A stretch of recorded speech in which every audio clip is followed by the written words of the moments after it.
ఎవరంటున్నారు sir? Pawan Kalyan గారా? పవన్ కళ్యాణ్ గారు హిందూ అని చెప్తున్నారా? ఏమండి హిందూ అంటే ఆ మధ్య భీమవరంలో ఎప్పుడో నేను బ్యాప్టిజం తీసుకున్నా అని చెప్పారు, ఆయనేనా? కాదండి, భీమవరంలో బ్యాప్టిజం తీసుకున్నానని చెప్పారు, వారేనా? పవన్ కళ్యాణ్ గారు. ఆ పవన్ కళ్యాణ్ గారు ఈ పవన్ కళ్యాణ్ గారు ఒకళ్ళేనా?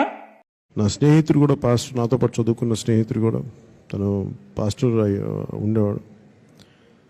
నేను ఇంటర్మీడియట్లో చదువుకున్నప్పుడు వాడు పాస్టర్ అయిపోయాడు. చాలా తెలుసు, దేవుని పిలుపు వచ్చినప్పుడు మనుషులు ఎలా అయిపోతారో తెలుసు నాకు. సో తను కూడా నన్ను ఒకరోజు దాని మన ప్రేయర్ కాదండి, దాన్ని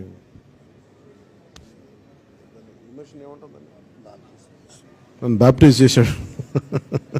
ఆ మధ్య ఎప్పుడో ఒక ముస్లిమ్స్ ఇంట్లో టోపీ పట్టుకుని హలాల్ చేశారా మాంసాన్ని, హలాల్ చేయకపోతే మనం తినకూడదని చెప్పని